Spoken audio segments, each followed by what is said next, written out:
आप देख रहे हैं हेडलाइंस 24 प्राइम न्यूज रूम में। मैं आपके साथ जफर हसन सिद्दीकी। तंत्र मंत्र और नरबली की आपने कई खबरें सुनी होंगी, लेकिन हाल की घटनाएं रोंगटे खड़े कर देने वाली हैं।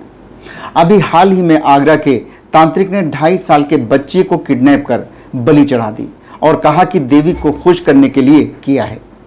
यह वारदात आगरा में थाना जगनेर के गांव वरीगवा की है। पुलिस ने आरोपी तांत्रिक हुकुम सिंह उर्फ भोला को गिरफ्तार कर लिया है। पुलिस पूछताछ में आरोपी हुकुम सिंह ने पूरी वारदात का खुलासा करते हुए बताया कि वो देवी माता का पुजारी है। देवी उससे प्रसन्न रहती हैं और उस पर सवार हो जाती हैं। ऐसे में जो भी लोग उसके पास मदद के लिए आते हैं, देवी की कृपा से उनके काम पूरे हो जाते हैं। वो तंत्र मंत्र से लोगों की बीमारियां भी ठीक कर देता है।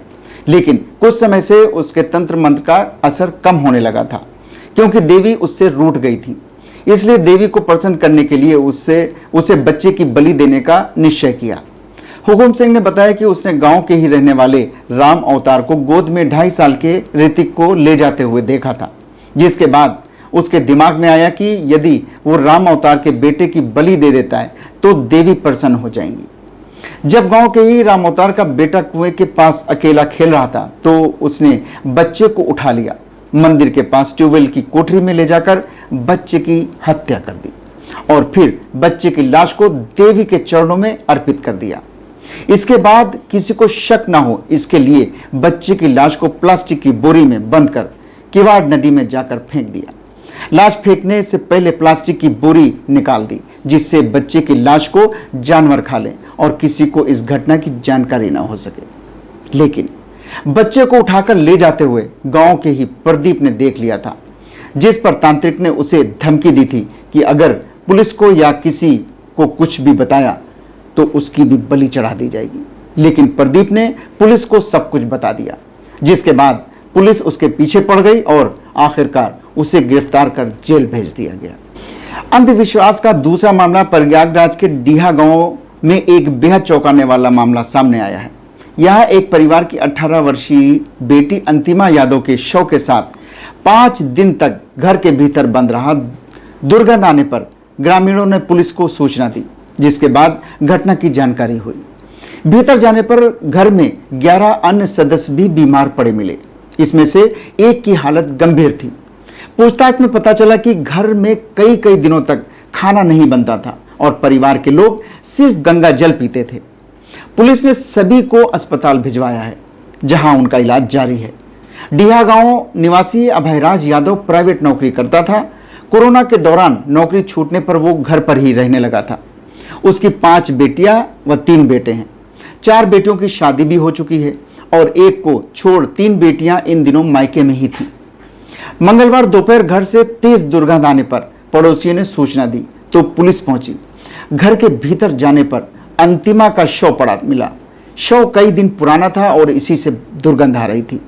जांच पड़ताल शुरू की तो पता चला कि अभयराज को छोड़कर परिवार के अन्य सभी सदस्य बीमार थे, लेकिन वो दवा करने के बजाय झाड़ फूंक और तंत्र मंत्र कर रहे थे। अभयराज ने बताया कि वो विरोध करता तो उसके बेटे और बेटियां उसे डांट डपट कर चुप करा देते।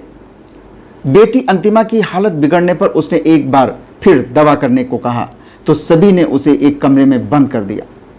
5 दिन से वो कमरे में बंद था। चौंकाने वाली बात यह है कि विवाहित बेटियों की भी हालत ठीक नहीं थी। अफसरों को जब यह पता चला कि घर में कई दिनों तक खाना नहीं बनता था और परिवार के लोग सिर्फ गंगा जल पीते थे तो वो स्तब्ध रह गए। मौके के जो हालात थे उससे यही पता चलता है कि परिवार अंधविश्वास के फेर में था। फिलहाल शव को पोस्टमार्टम के लिए भेज दिया गया है और परिवारजनों को अस्पताल भेज दिया गया है, जहां उनका इलाज चल रहा है। हैरान करने वाली तीसरी घटना महाराष्ट्र के सांगली जिले की है। पुलिस के अनुसार तांत्रिक ने परिवार के 1-2 नहीं बल्कि 9 लोगों को बारी बारी से चाय पिलाई और सभी 9 लोग एक कर मौत के मुंह में समाते गए। पुलिस के अनुसार तांत्रिक अब्बास व उसके सहयोगी ड्राइवर ने 20 जून को महसल गांव में 2 भाइयों के परिवार के खात्मे की इस जघन्य वारदात को अंजाम दिया था। थोड़ी दूर पर मौजूद दोनों भाइयों के घरों में 9 लोगों के शव मिलने से देश भर में सनसनी फैल गई थी। आरंभिक रूप से कहा गया था कि कर्ज में डूबे होने से सामूहिक खुदकुशी की होगी, लेकिन जब पुलिस ने पूरे मामले का राजफाश कर दिया है। मृतकों में शामिल वनमोरे भाइयों में से एक शिक्षक और दूसरा पशु चिकित्सक कोल्हापुर रेंज के आईजी मनोज कुमार लोहिया ने इस हत्याकांड का खुलासा करते हुए ये जानकारी दी। आईजी लोहिया के अनुसार तांत्रिक अब्बास ने डॉक्टर माणिक वनमोरे और पोपट वनमोरे को उनके लिए गुप्त धन खोजने का झांसा दिया था। यह झांसा देकर उसने दोनों भाइयों से करीब 1 करोड़ रुपए ऐंठ लिए थे। इसके बाद तांत्रिक ने धन खोजने के लिए खूब ड्रामेबाजी की और जब वो विफल रहा तो वनमोरे बंधु पैसा लौटाने के लिए उस पर दबाव डालने लगे। तांत्रिक रुपये लौटाना नहीं चाहता था, इसलिए उसने वनमोरे बंधुओं के पूरे परिवार को खत्म करने की साजिश की और खौफनाक वारदात को अंजाम दिया।